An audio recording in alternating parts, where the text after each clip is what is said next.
What is going on, everybody? Welcome to Ep.1 of the HotZone Hitting Podcast. I'm your host, Jackson Tyre. This is my co-host, Andrew Amato. Andrew, you want to introduce yourself here? How you doing, guys? Pleasure to be on, Jackson. Excited to get rolling here with the Hot Zone Hitting Pod. Cannot wait, man. Really excited for what the future has to hold here. Absolutely. Very excited, For those of you who don't know, me and Andrew were college teammates at the University of Delaware, played together for 3 years. He transferred in his sophomore year. I've been there since freshman year, so we had 3 years together at UD. It was a blast. Great opportunity, great experience as always. And I got a fifth year. I'm still playing. Andrew here has just wrapped up his college career, getting into the recruiting side of things right now. Hopefully get an indie ball shot here soon. Andrew, you want to explain what's going on with your life and your process right now? Yeah, unfortunately this year I learned that I fully tore my UCL. So a lot going on there with that process. Had surgery June 5th. So about almost a month out through that process here. So, really trying to work back every day, rehabbing, but unfortunately now have to take some time away from the game. So I've been beyond blessed with the opportunity to work alongside Sam Scharf with RPP recruiting right now. An absolute blessing and honor to be working with him, and learning about the game from an outside perspective has been nonetheless exceptional. So little bump in my story right now from the playing side of things, but it's all on a plan. Everything happens here for a reason. So really excited for these next steps in my journey here. Absolutely, my man. Obviously great to have you on. I'm happy to have you as a co-host, and this should be a fun experience, a fun new Yes ride. it will, brother. Yes it Be a will. good time. Again, for those who don't know, so as I just said, we just finished our college experience at UD. Both kind of getting into the social media aspect of the game and learning more about it. So for those listening, those watching, happy that you guys have decided to join us, and hope you guys follow us along on our journey. So to start off today, Ep.1, we got a special guest for you guys. We'll introduce him in a few minutes here. But just going over kind of our plans and our thoughts for this podcast, we have been baseball players our whole lives. I'm 22, he's 22. So about 20 years of my life has been dedicated to this sport and this game. It's been Andrew, I'm everything sure. we know, brother. It's been everything we know. Everything we know, absolutely. So, not only to stay around the game, stay in the game, but, just to share our experiences, share our times, and what we went through as players. It's a good thing and a good platform to use and to be a part of. So that's our goal with this podcast, really just share some stories, share some thoughts on everything going around in the game right now, specifically the college game, but also on the pro ball side and the youth side, everything like that. So we're just going to, just free ball it. We're going to free ball it Without and a see what doubt. happens. Without a doubt. Fully unfiltered thoughts and feelings. Let's get it going. Yeah, man. Let's get it jumping here. I'm excited here. So, first things first on the agenda today, we will be officially welcoming our very first guest. We're going to have him in here in a second. Excited. He's a good one. He's a good one. There he is right now, loading in. Here he is. Callan, How we doing? what's going on, baby? How you doing? Doing great. Can't complain, man. Can't complain. Enjoying the off day. Absolutely. So let me give you the proper introduction here, the one you deserve. Here. So for those who don't know, our guest is Mr. Michael Callan Moss. Callan is in professional baseball. Born in Brooklyn, New York, Callan began playing at the Berkeley Carroll School, if I'm not mistaken. There we go. Berkeley Carroll School, Brooklyn, New York. He played his college ball at St. Leo, where he led the team with a .360 batting average, earned multiple all-region honors, and helped secure a postseason berth for the Lions. In the summer of 2024, Callan Moss played for the Danville Otterbots in the Appalachian League, batted .371, 8 homers, 39 ribbies over 33 games, and he led the league in basically every offensive category, earning Appalachian League Player of the Year. Following that season, Callan signed as an undrafted free agent with the Kansas City Royals. And as of the 2025 season, he is playing first base currently for the Quad Cities River Bandits, the Royals High A affiliate. where he continues to make his mark on the game. Mr. Moss, how are we doing? Dude, it's I'm doing great. Glad to be here. Love what you guys are doing right now. I think you guys are both putting out some great content, and really, shedding light on the whole on hitting and how players need to mature in their hitting journeys. And I think it's stuff like this is extremely important. I think as you know, through our individual journeys, being able to kind of talk through baseball, especially on the hitting side, as you progressed, from high school, college now, on the pro ball and stuff like that. I think it's been extremely beneficial, and I think I'm just glad to be here and hopefully shed some light on some things for the next generation. Absolutely, my man. Happy you were able to join us. Happy you were able to get on. Of course, I know. Absolutely. Now you're in the pro ball side. Time is of the essence. That it is. That it is. That it is. Callan, first things first. Just kind of just briefly explain or describe how your experience has been so far. Not only just for starting pro ball, but just for your season. This is your first full season of pro ball. So how's the adjustment been? How's life been treating you out there? Yeah, no, it's been good. I think the transition from college to pro ball, it's a little different because, like, obviously pro ball you play every day, right? And like we did in the Appy, but like being able to play like every single day, Tuesday through Sunday for 24 weeks in a row, it's a new challenge. You know what I mean? You're gonna have your ups and downs, and they're a lot bigger than they were before. That's been one of the biggest adjustments, and guys are better. Simply put, like guys are just better. Ground balls to the 6-hole aren't hits anymore.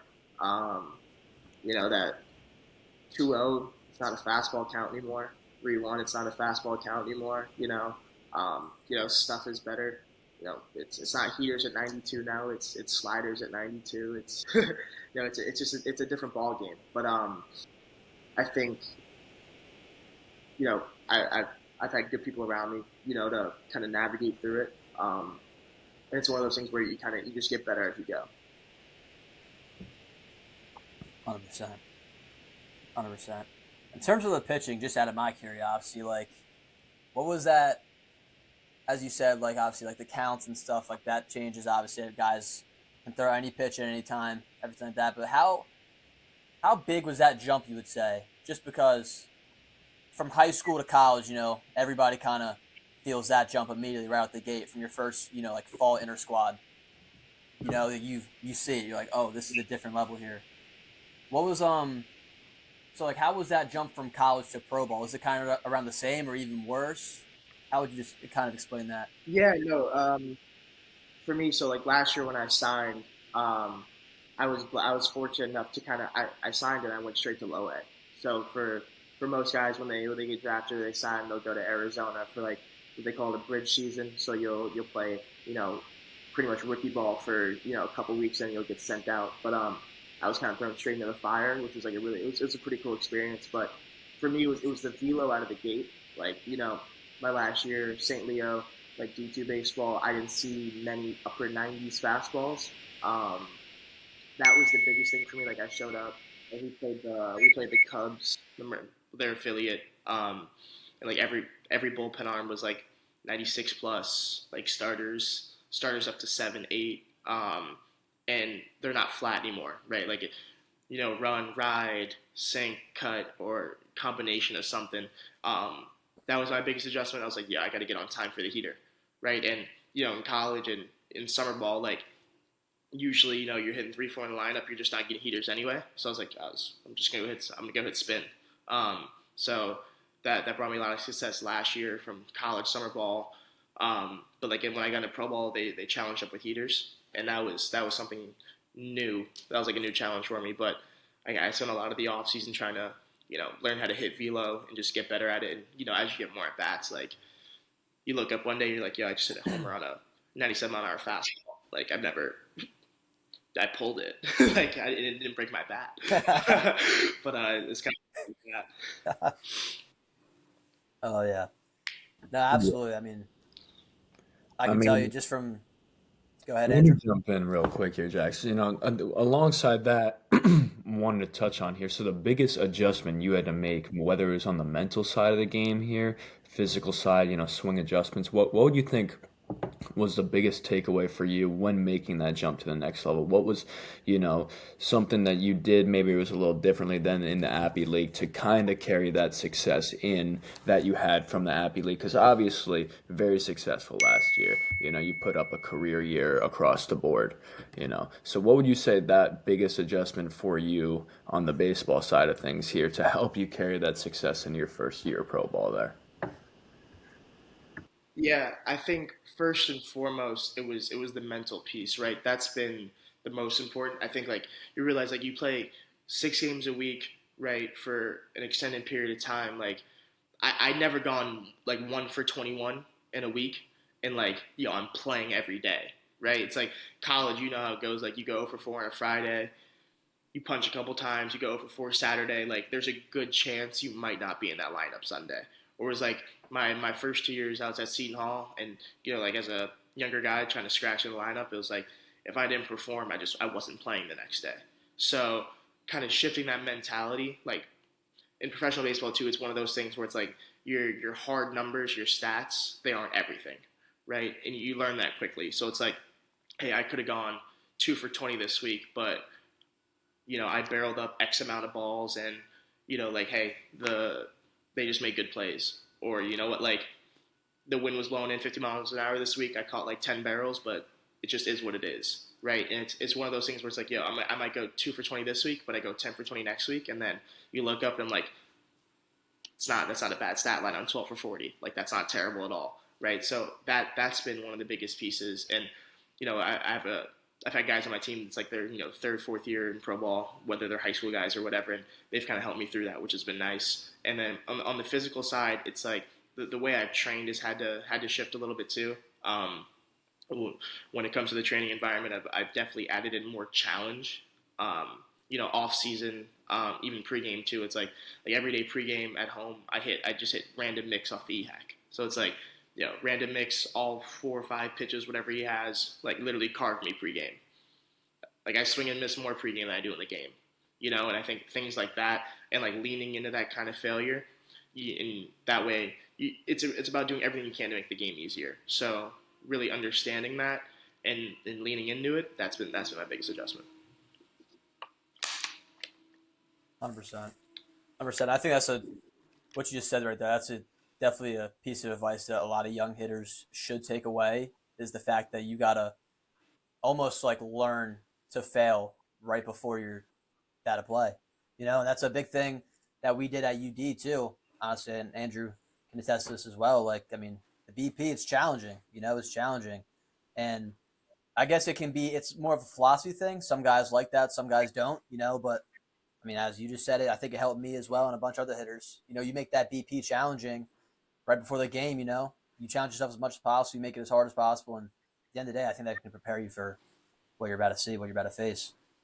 Without a doubt. And, Coach Mam says it Absolutely. best, you want to be the 5 o'clock hitter, or you want to be the 7 o'clock hitter? You want to shine in BP, or do you want to go 3 for 4 when the lights are on? You got to have that training environment be harder to set the game up to be easier. Fully agree with you 100%. there, Cal. Great point. Thank you.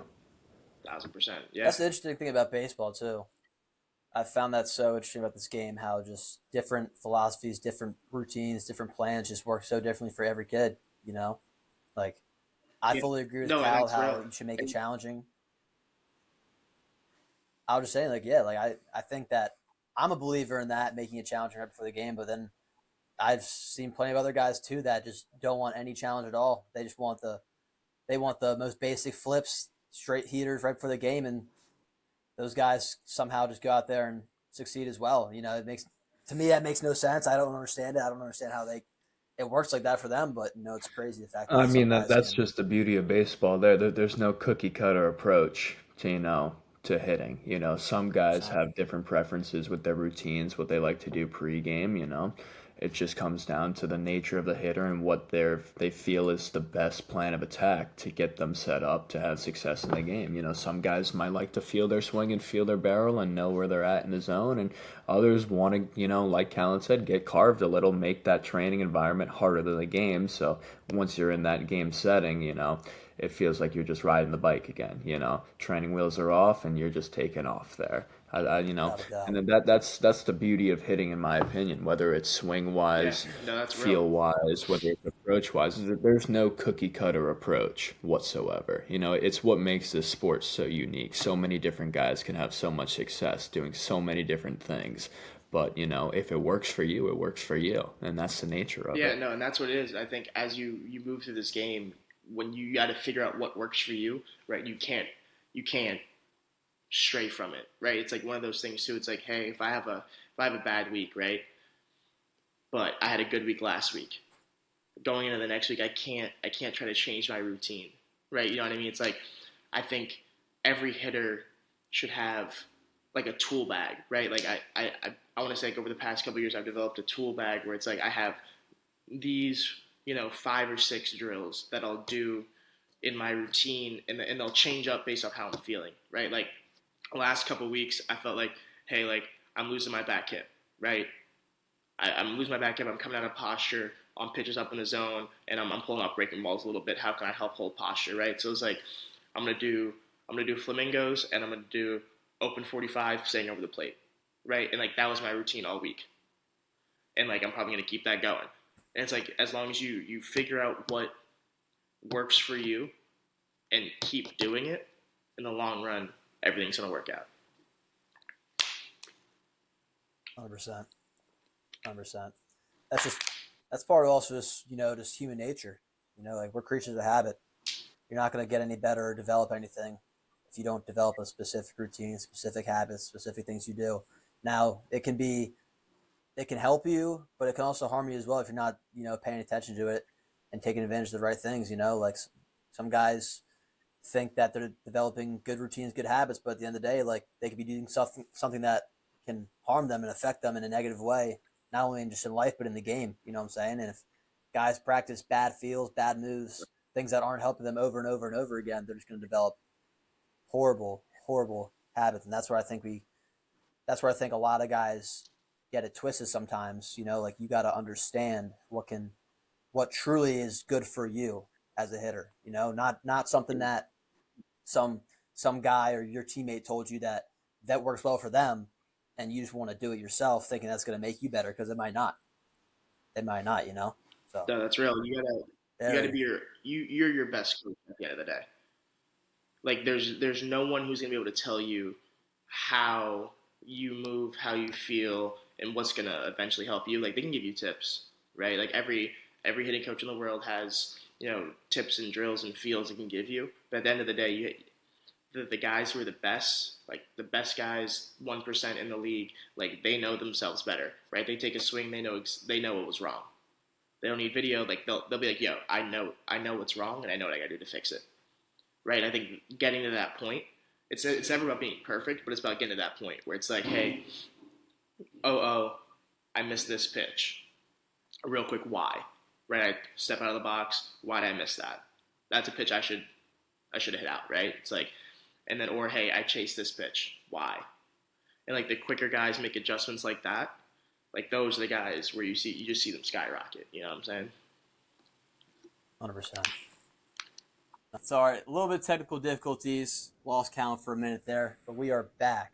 We're We are back. We back. are back. It wouldn't be a first episode if something didn't go wrong. That's But real. obviously here, Cal, I've known you forever. You met Jackson through the grapevine of college baseball here. Wanted to hear from your perspective, how the three of us, are connected, how we're so close now, just from your perspective here, kind of how that relationship was built between the three of us. Yeah, no, I mean baseball's a game of relationships, right? I mean, shoot, we met years ago through like travel baseball and everything, and then when it got time to play, like get ready for college, like we started training. Dude, I used to take the train, hour and a half, 2 hours, come to Jersey. You pick me up from the Mm-hmm. train station, and we go hit for hours on hours, and then I met Jackson in Danville my first year. That was sick. Good time in the Appy.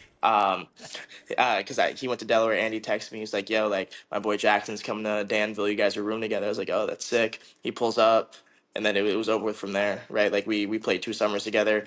And then since then, like we've, you meet on the baseball field and you become brothers for life, right? Like we hang out off the field. I was at U Delaware not too long ago. Like it was just what it is. You know what I mean? Even like my roommate now in pro ball, Kenyon Brown, I played summer ball with him in Johnson City my first year in the Appy, and then like now we're roommates in pro ball. So it's like baseball is a game of relationships, and I think it's one of those only one of the, I can't speak for other sports, but I can say like you share a diamond with a guy for a long time, like you guys become family, and that's just what it is. 100%, especially up in the Northeast. And let me butt in here right now and tell a quick story. You two both know the story already. I've talked about it before. But even before college, we have all shared the field together.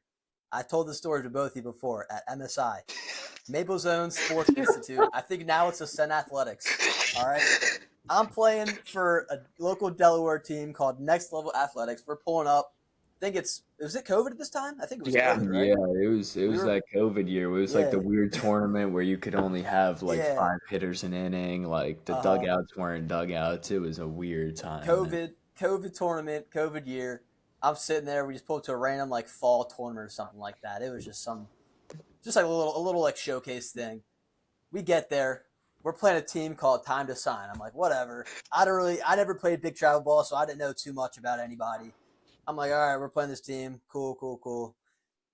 Pull up. I see this big first baseman who wouldn't shut up. This kid wouldn't stop yapping. Just the biggest kid I've ever seen for our age. I'm like, who is this guy? So we're doing the showcase at first. We're doing the ground balls, fly balls, hitting that stuff before we play our games. And again, this kid just wouldn't shut up. Oh, we lost him. Whatever. I But know, the you see. kid, the kid would not stop talking. He was talking to everybody, the college coaches, every kid on every team. And I'm like, geez, who is this guy? What do you know? It's Mr. Michael Callan Moss. Didn't learn that till later. That didn't know till later that obviously I become teammates with Andrew Amata, who was also on that Time to Sign team. We didn't talk at the camp, but just such a full circle moment, such a weird moment. Get to So college. funny, man. Andy So gets to funny. Andy gets to UD, discusses how he played for a team called Time to Sign. I'm like, I remember that team. I'm like, you played with the kid Callan Moss, right? He's like, that's one of my best friends. What do you know? We become Baseball teammates is in weird, Danville. man. Baseball is weird like that. Everybody knows everybody somehow. everybody, Great. bro. I'm It's telling you, just how it goes, man. everyone's connected in this game, man. I swear. It's nuts, bro. It's nuts. Without a doubt. Cal, too, your Danville season leading into pro ball, obviously, 371, 8 homers, 39 RBIs, only over 33 games. Talk to me about that summer. Obviously the summer where everything really clicked and you elevated your game. What was your process like, going into summer ball there? What was your mindset? And what was really that game-changing factor for you that elevated your game to, who you are now? Yeah, no, I think for starters, I played 3 years in the Appy, and I had really good staffs around me all 3 years. My first year head coach Kevin Mahoney, he's actually one of the Mets bench coaches right now. Um, Hitting coach was Wayne Reiser. My second year, I had Desi Relaford, 10-year, 11, 13-year big leaguer, Torrey Pettiford and Ed Fulton, and then my last year I had Mickey Tettleton as our skipper. Um, and being able to talk hitting with those guys over the 3 years I was there was extremely instrumental, like in my time. Um, and then when I got there, cause the draft was kind of on my mind. I'd had a good year at St. Leo, but being a D2 guy, like it's hard to make that jump sometimes. There's not as much coverage, there's not as much data. I was like, you know what, I'm gonna do everything I can to give myself a shot to go play pro ball. And me and Mick worked tirelessly every day, kind of working on how to dominate the game. He was like, yo, what do you think is wrong? And I said, hey, I don't necessarily hit for enough power, even though I have it. I said I feel like I should be dominating, and I'm not.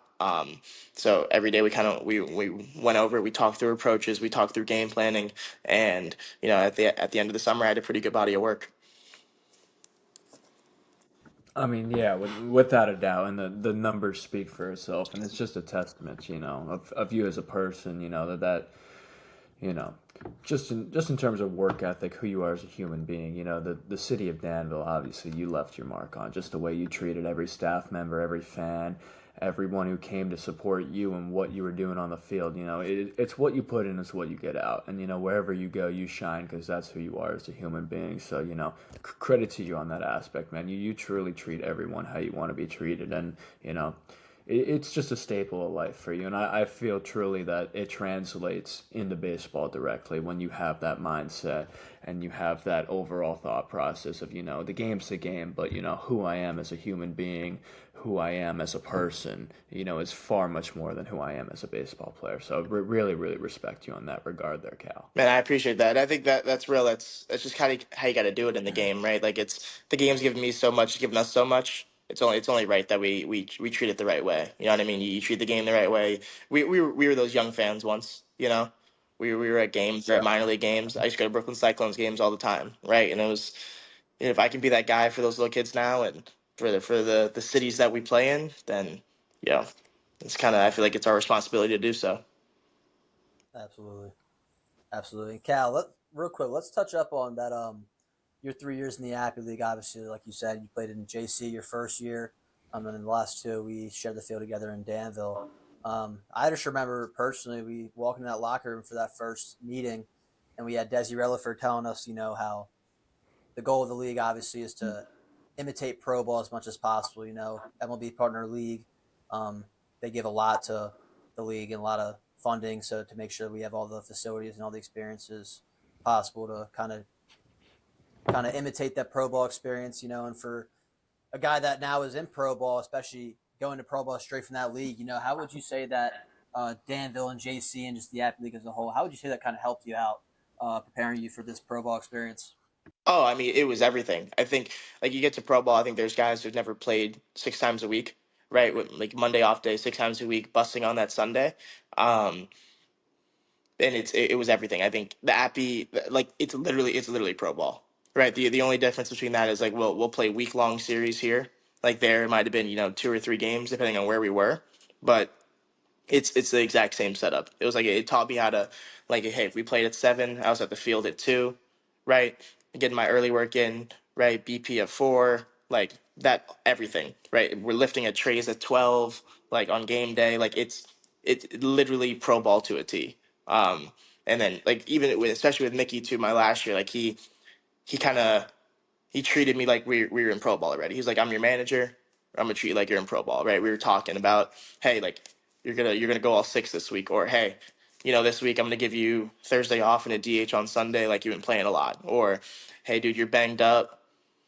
You need an off day this week. You got it, right? Like that, and that's kind of how my conversations are now. So I think that was a really great experience for me, and even in the fans too, right? It's like in some of the towns we played in, we were kind of the only entertainment they had, and so for them it was pro ball, so they treated us as such. And I think that's the same thing here. Like I'm in Davenport, Iowa right now. I think it's us, the Bandits, and then there's like a semi-pro hockey team here.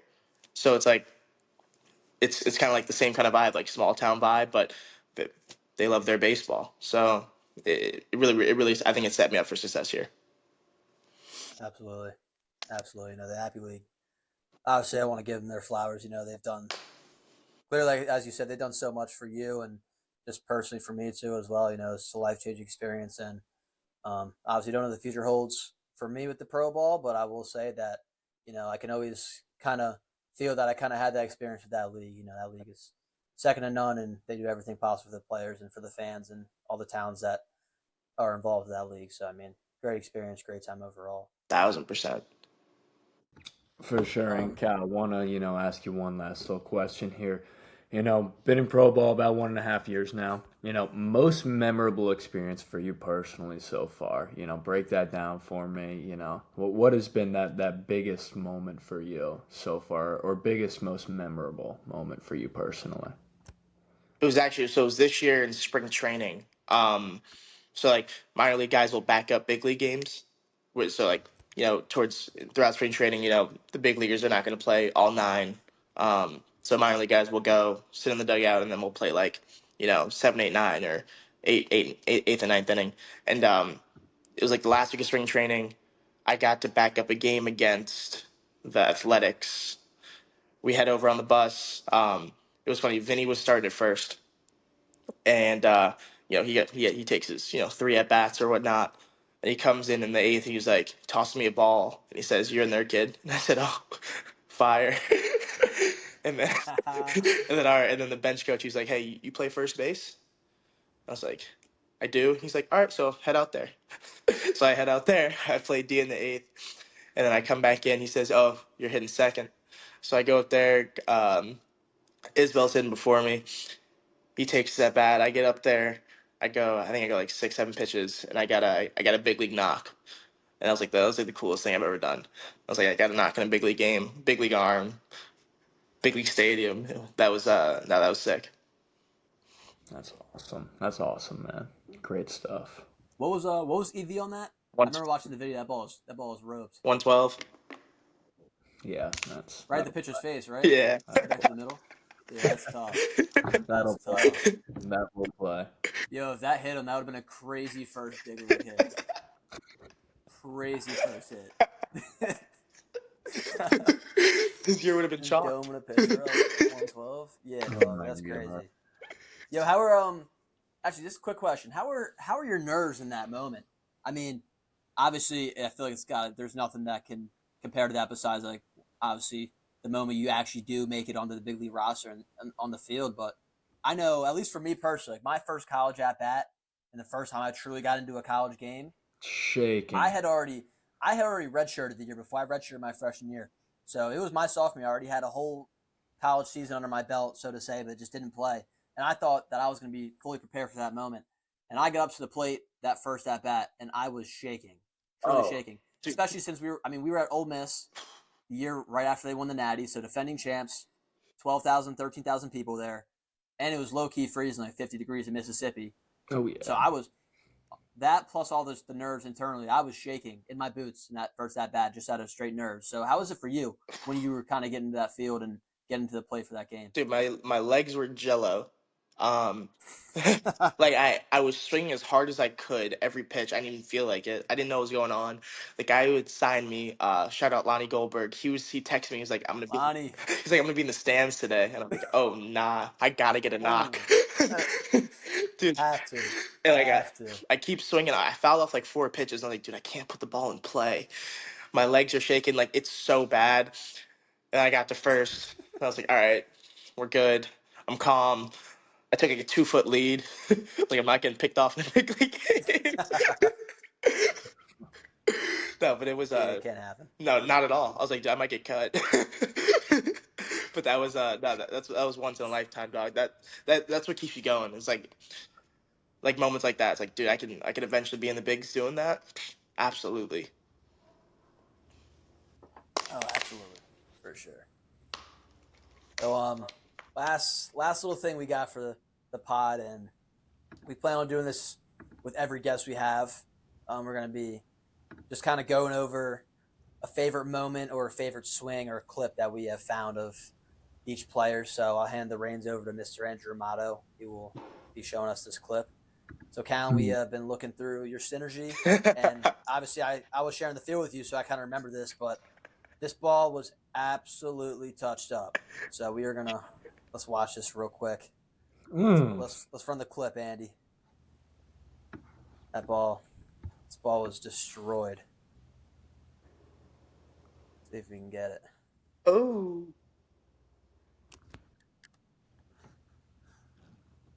I kind of pimped that one hard. Play that back one more time, man. Yeah, let's run it back. Yeah. Wow. What a swing, man. So Cal, I don't know if you remember that. Do you remember that at bat? I do, dude. That was Pulaski was my spot. Yeah, Pulaski was my spot. I had a little Oh yeah, oh yeah. We've talked about this before. That's the spot. That's the spot. If you want to hit, you go to Pulaski. Dude, I mean, I think half my Appy homers came at Pulaski. I had like a 5 game home run streak at that field. And I was a little pissed off. I hit I think it's my second homer of the year the night before. And I was like, dude, I gotta start hitting homers. And kid grooved me a fastball, middle in. I took a hack. It went over the fence. I was a little mad. Dude, I pimped that so hard. No, that was no, that was, Dude, that was bad. No, their manager came up to me the next day. He dude. was like, For you threw that bat a little far." And I was like, "Dude, my bad, Skip. No disrespect, but no, that was that's okay. That's okay. I was Let feeling the kids myself. play, man. Let the kids play, bro. I was feeling Nah, as you myself with should. that I one. mean, that ball was absolutely launched. That was fun to watch. You've had some majestic home runs at that field. I'd say. I mean, obviously you kind of hit majestic home runs anywhere you go, but I don't know. I don't know what it is about Pulaski, man. Like for anybody watching that knows about the Appy or knows about like Appy League fields, if you want to hit a home run, you go to Pulaski, Virginia, and you play either with or against the River Turtles Every time. because the ball there, the ball there just flies. Dude, it flies Flies. and it wants to go out. Like it's one of those fields where like you hit it in the air and it wants to go out. Like I hit my first Every time. dude. Even my first year, I hit 2 there my first year. I only had 3 my first year, and I hit 2 there. And I only had 3 my second year, and I hit 2 there. The one oh yo, we'll show it another time. The HotZone kids, they'll see the one homer at Pulaski. That our first year there, the one he hit off the locker room. That one was probably the craziest one I've ever seen. Oh yeah, I had some Ever. anger going into that one. I'm not gonna lie. I was like, yeah, I'm hitting like Ever. 190. Let me get going. Backed up Oh no, slider. yeah, no, bro. Last summer, remember I was like 0 for 20. Yes, and we go to Remember that? Pulaski. I was 0 for 20 going into Pulaski. Andy, when I tell you I was down bad, dog, like I was down bad. I didn't know what I was doing in my life, or like I was like, I don't know if this game's for me anymore. Like I couldn't hit a beach ball if you threw it at me. I'm sitting there like 200, maybe 200, like halfway through the summer now, panicking. Yeah. I don't want to hit the panic button, but I was sitting there. After 0 for 20, I was starting to panic a little bit. We're getting close. And I'm like, me and Cal were roommates in Appy League, for anybody that doesn't know. So I'm sitting there with Cal every night, like, yeah, I just need to get back to Pulaski, dog. Yes. Because the year before, I hit a homer there too, and I'm like, I went 4 for 4, and then the game after hit a homer. So I'm like, this is my spot. Telling Cal, I'm like, yo, I need to get Pulaski ASAP. Like, this needs to end now. It needs to end now. It's every day I'm trying my best. It's just nothing's falling for me. It's not even like I'm getting like Kane. Nothing's falling. I'm like, I need to get that back there. ASAP. And I tell Cal, I'm like, yo, on the bus going to Pulaski, I'm like, yo, if I go there and I'm like over and I don't get a hit, like, that's my sign. Hang it up. Hang it up. That's my sign. Like, I can't. It's just not meant to be anymore. It's not meant to be. I've ran my course. Get there, first game. I think maybe second at bat. Gone. The last 420? boy. Dude, Like it's 415, 420. Farthest ever hit was Wood in game. I'm like, yo, it's Pulaski, dog. it's always Pulaski. It's just what it is. Dude, I go in there every time. I'm flirting with I'm not even hitting my weight, dude. Every time we go to Pulaski, and then bang, bang, and then I get Bang. going every year. That was my spot. Bang. I was like, yo, we gotta start at Pulaski so I can start the year right. Bro, I was saying we gotta get traded. No, Like, I would have done anything. no, literally, but last year we want to start in Greenville. I played in the Appy 3 years. I have 0 hits at the Greenville Flyboy Stadium. 0 hits, 3 years, like 12 total games. That place is tough. That place is weird to hit at, though. Dude, That's weird. I've never got a hit there. 3 years. I didn't get my first hit at Burlington till this past year. I can't. Nah. I mean, I can. You went I've only big got fly one hit at there. Burlington, I think.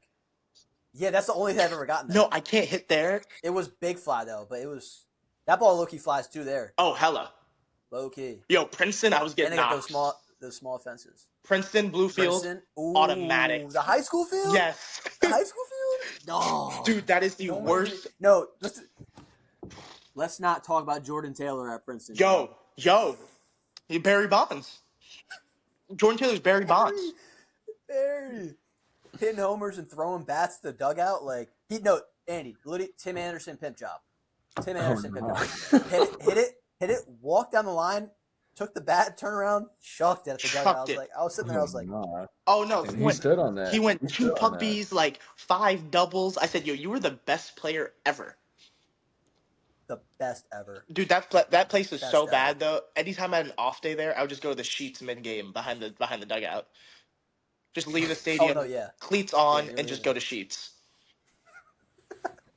That's Oh, hysterical. man. That was terrible. Nah, I mean, dude, fun times, man. Fun times. And as much as I, Mama Joe, if you're watching, any Danville fans, I adore the city of Danville. Dude. I loved it. I wouldn't want to be anything but an Otterbot. But my one but is, my God, we gotta bring the fences down. No, because Of course. Oh man, that's 30-foot high. It's like metal sheet. we got to That lower fence that, sucks. and we got to bring him in because Lower that. Jax, I'll tell you this though. I always thought Danville was a graveyard until I got to Quad Cities. Until I got to the Midwest League, I thought I dream about Danville now. Like I dream about hitting at Dan Daniel Memorial Park, like American Legion Field.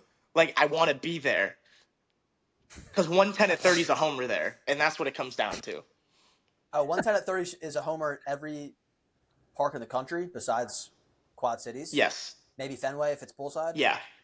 Maybe. No, that's out. That's because that's leaving. Should be out, right? That's leaving. High enough? That's high enough, right? Yeah, it's hitting the apartment building behind the wall. Yeah, probably on the roof somewhere. Yeah. So what's the wind like there? Like Bad. I mean, I know it's crazy, obviously, but like, what's like the average? Like A lot. I don't even know. I just know it's a lot. Straight in. No, dude, it's straight in. Has Y'all it talk about water, right? Yeah. changed at all? We're since right we on the got, river, like- and then if it blows out, launch pad. Okay. How else does it blow out though? It doesn't blow out. Okay. That'll do It it. doesn't blow out. If it blows out, I'll get me one though. Like you'll hit a ball at 100 and you'll pimp it. It'll go like 800 feet. Like I've seen. But yeah, if it's not in your favor, it's not happening. No, you gotta stay low. Like I hit a Sounds homer like- yesterday at 103 to center. Like Yeah. that'll get out. Seen You know, 103 at 30. Like it should go 400 feet. Like usually Sure. they run in on those. Oh, they're running in. Bro, I hit a ball. Oh, wow. We were on the road in Michigan. We're playing the Dodgers. I hit a ball. It was 106. It was high. It wasn't gonna be a homer. It's like 106 at 40. Sure. The center fielder caught it behind second base. Oh no. No, like he literally ran to the infield. Bro. I mean, that cold weather ain't no joke. No. Cold weather states, the No. Midwest, the Northeast, like Bro, people don't get it. You live in the Northeast? people that are south, They're some spoiled. don't understand. They're spoiled, They bro. don't understand. They don't understand it, bro. They're You gotta get this stuff. Baseball in March and it's 35 degrees with 25-mile-an-hour winds, and you're praying to God you could just stay warm, man. Bro, we were shoveling the field at Yeah. Seton Hall pregame. Shoveling our own field. Yeah, I mean, this past year, just the inter squad before the season started, we had a day where the whole team was walking back and forth to try and kick up snow and let the turf get a little sunlight for it to melt. I kid you not, in like 45 minutes of us just walking back and forth. Got Coach Breezy on the golf cart trying to, spin some donuts to make some circles so it gets a little bit of sunlight so the turf can do its job. I mean, it's just, Bro, that's real. the people in the South are blessed, and it's often overlooked by them. I'll say that. Oh yeah, J-Ty, you about to That's see it at crazy. Lynn, bro. You're about to see it at Lynn. Just wait. Wait till it's 70 Oh, yeah, degrees nah, I'm hyped. when you come back from Christmas I'm hyped. break. Oh yeah. Yeah, that was definitely that played a part in my my decision. Absolutely. I didn't explain this to the audience for those who don't know. I mean, I said it before. I redshirted my freshman year, so blessed to have a fifth year to be able to play baseball one more year.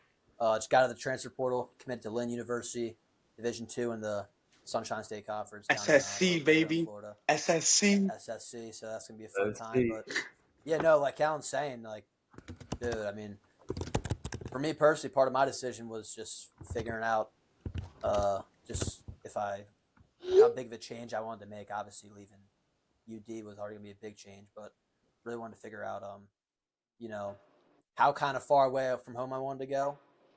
Um, Lynn obviously is about as far away as I could possibly imagine.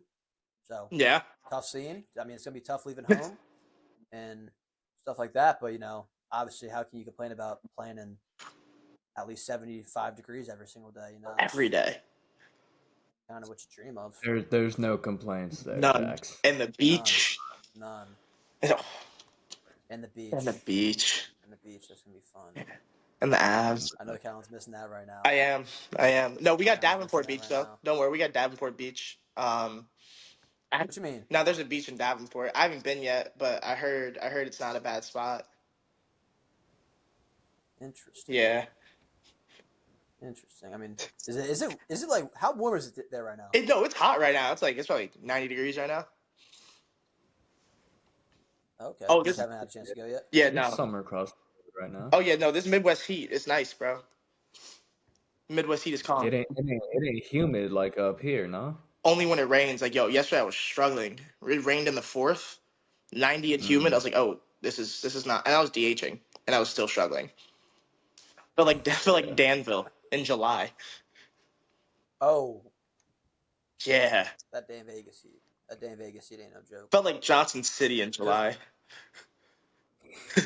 The problem with day in Vegas is there was just never any wind. No wind.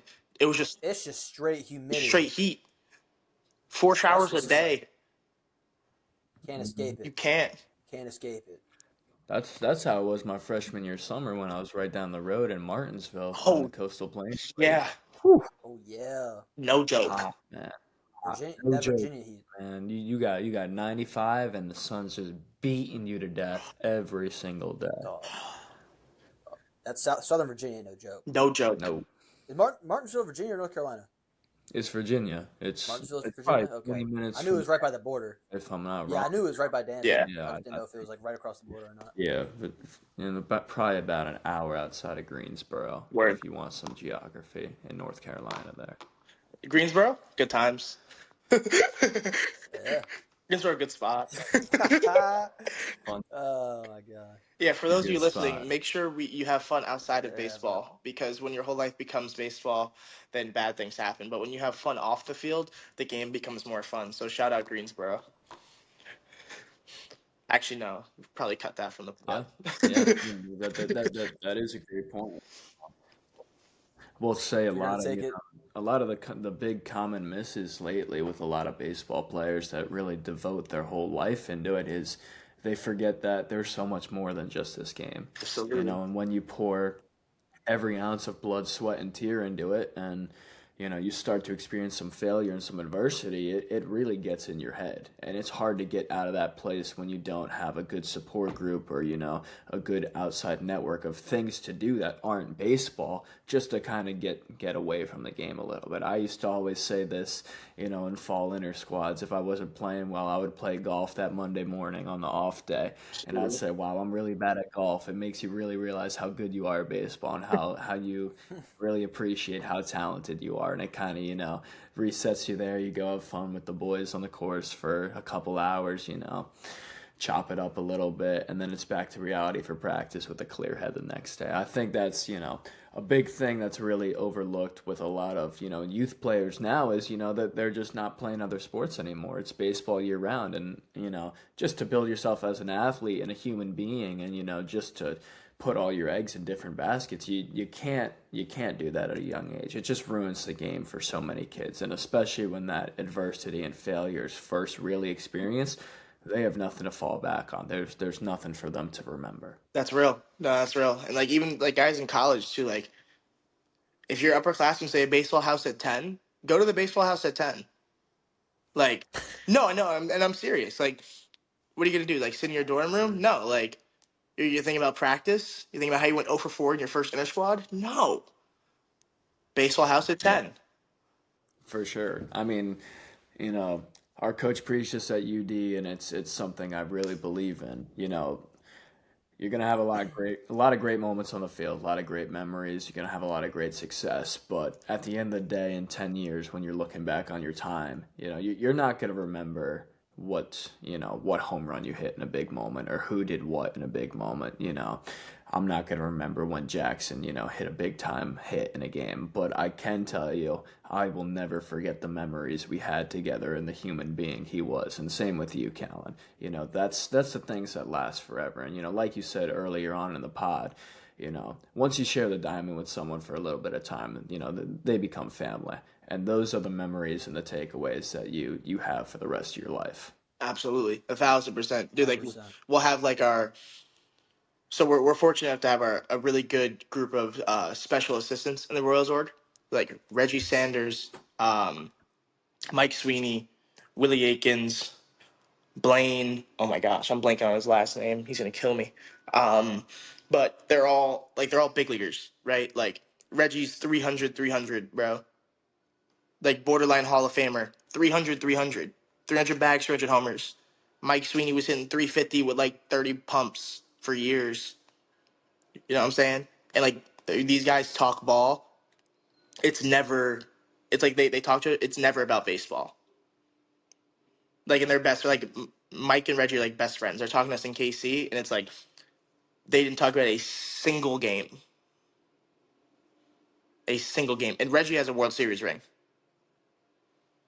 It's never about a single game, a single thing he did. It's like, like, hey, we had Alex Gordon as a rookie and we hazed him on the bus. Like that's what they talked about. Like, like Alex was a Nah, rook. for I was sure. making him go get my coffee. You know what I'm saying? Like it's Yeah. it's not, I Yeah, remember when you hit that homer. it's just at the end of the day, like you said, and like we all know, it's the things off the field and those relationships and those memories there that last a lifetime. So it goes back to like I was saying before, for anyone listening out there, take the Callan Moss mindset, treat everyone how you want to be treated, make everybody smile, try and make someone stay. It goes a long way, and especially with teammates in the locker room, just try to be the best person you can be every day. You never know who's struggling mentally, who's going through some stuff, whether it's on and off the field. No one knows what they don't know. So treat everyone with the utmost respect. Make memories, laugh with your teammates. Do some dumb things off the field that you'll have for the rest of your life. It truly will be the memories you never forget, and you look on and you say, wow, I really miss this time. Absolutely, absolutely, dude. Like Sure. enjoy every moment of it, man. Like you guys listen out there, like younger, high school, whatever, in college, like enjoy every moment of it, right? Like this game doesn't last forever. Like we do things that not everyone gets to do. You know what I mean? Like we were all fortunate enough to play college baseball. Like what's like 5% of kids do that, so whatever it is, If if that. Something like that. It's like to be able to do that, like to be able to play college baseball, go travel the country, right? To be able to, play summer ball, like and see different parts of the country for, you know, 2 months, right? Like I didn't know where Danville, Virginia was, right? Like I never heard of Johnson City, Tennessee. You know what I mean? Like Marshall University, Huntington, West Virginia. I was never gonna go there. Like I was never gonna step foot there, but I did. And like you know what I mean? Like you get a Nah, bunch for of cool sure. stories. You get a For bunch of sure. cool dudes. Like Princeton, West Virginia. Like I couldn't point that out on the map, but I could tell you I spent Middle of nowhere. 3 weeks there out of my Middle of life, nowhere. and like we found a way to like have a really good time there. You know what I mean? Like out of Sheets. You know what I'm saying? Like those are things you remember, right? Like oh, shout out that Sheets in Danville. Like forever love. But like these are things you remember. Like we used to go to Trey Belcher's gym in Danville. Shout out Trey, one of the best trainers I've ever Good had. training. And we would like I think I lifted sometimes. I really do. But like we just we just shot the shit with Trey and Luke and Sabrina for hours, like every day, and that's what it was, right? Like you get a chance to meet incredible people through your journey, and that's the win, right? It's like you hear these guys that you hear big leaguers talk, and you hear the guys that really do it, right? The guys that they have their 10 years, like the guys that that have World Series, the guys that stick around, the guys that stick around the game. Like it's always those things. You know what I mean? Like Mark, I was fortunate enough to have the Royals GM JJ Picola was here our last home series. He was here for the whole week, and he was talking to us. And he told us what Mark Canna said. Mark Canna just got his 10-year service time, so he's gonna get his gold card. He's gonna get his pension. Like 10 years in baseball is huge, right? 10 years in the league, and he was saying he pretty much summed up. Mark was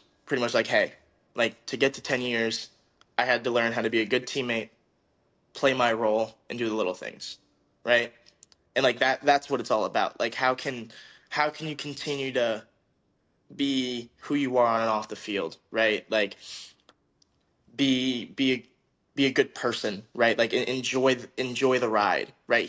He didn't talk about any of his baseball accolades, right? That's a damn good big leaguer. You stick around the league for 10 years, you're a damn good big leaguer. And when you don't say a single word about what you've done on the baseball field, that speaks volumes. 100%. Absolutely. Yeah, without a doubt, man. It's just the intangibles. Always. 100%. All right, well, I don't want to hate to cut this conversation off, but our friend Andrew Ramada has to get on a call here Oh yeah. soon, so we'll wrap this up. Michael Callan, appreciate you being on the pod, of course. You know, you're not only a great friend, but great human being, great baseball player, and could be a great co-host, honestly. So whenever you want, come back and you can be on the pod anytime you want, my man. Hey, It's always nice welcome. having a conversation with you. Always welcome, brother. Been a pleasure, man. Always, brother. Y'all let me know. I'm back whenever. You know me. I got you, my boy. I got you. Well, guys, appreciate listening in, tuning into the pod. This is, like I said, just episode 1, so we got plenty more coming, plenty more guests coming on soon. So stay tuned. Stay tuned for the future. Me and Andrew were very excited to get this thing underway and get the ball rolling on this. So it should be a good time, and we got some special things coming up for you guys. So drop a like, drop a follow on HotZone Hitting on YouTube, Instagram, TikTok. Andrew Amato. He has AA Swings. AA Swings, that's it. Just on IG. That's where you'll find me, man. AA Swings on IG. Follow him. Obviously, give Michael Calamos a follow. But to see more of us as a duo in the podcast, Hot Zone Hitting on Instagram, YouTube, and TikTok. YouTube will be dropping the full podcast, so if you want to check that out, drop a follow, drop a like, comment, engage. We'll get back to you, of course. And yeah, that's about it, guys. Thanks for tuning in. Yeah.